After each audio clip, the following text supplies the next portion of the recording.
ordinateur, table, chaise, tout ce qui a comme instrument d'électricité, ils l'ont cassé.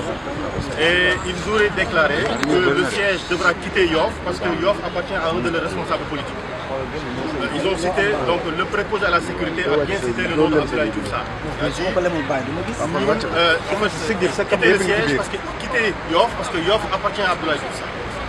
Alors, quand nous avons été là, nous avons déjà constaté qu'ils étaient déjà partis parce que nous sommes arrivés rapidement, mais le temps qu'on arrive vers 3 heures, ils étaient déjà partis, le dommage était déjà fait. On n'a plus que constater les dégâts avec un de nos membres qui a été couché avec un couteau. Il a dû sa vie parce qu'il a bien escaladé le mur. Alors, ça ce sont les faits.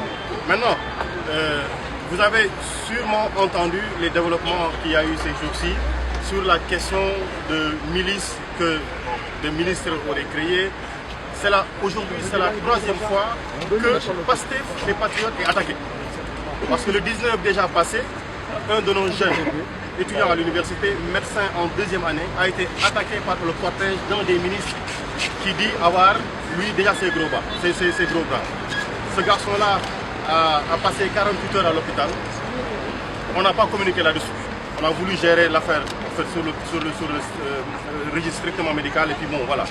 Aujourd'hui, on constate, hier, à l'ouverture du siège de Yoff, de la commune de Yoff, ils se sont présentés là-bas pour la même chose. Ils ont perturbé, on ne les a pas suivis du tout.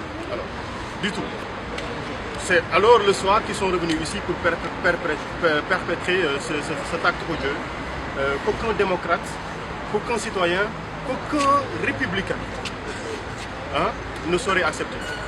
Maintenant, nous, on a informé la gendarmerie et on fait confiance à leur professionnalisme.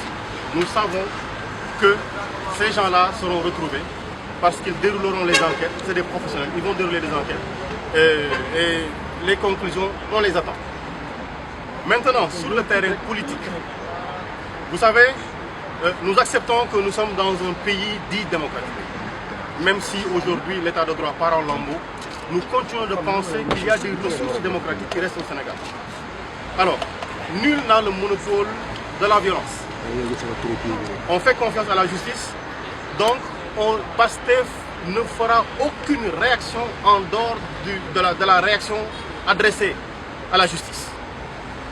On va continuer notre projet politique tranquillement. On va continuer à parler à nos militants, à leur dire, continuez le travail que vous faites, ne répondez pas à la provocation. Alors là, on attend que la justice nous fasse les réponses qu'il faut. Parce que s'il s'agit simplement de chercher un coucou et de se casser la tête dans Dakar, on peut le faire. Mais nous ne sommes pas là pour ça. Nous voulons rester des citoyens honorables, respectueux de la démocratie. Nous savons qui sont ces gens. On aurait pu être dans une logique de vengeance. Nous ne le ferons pas du tout alors.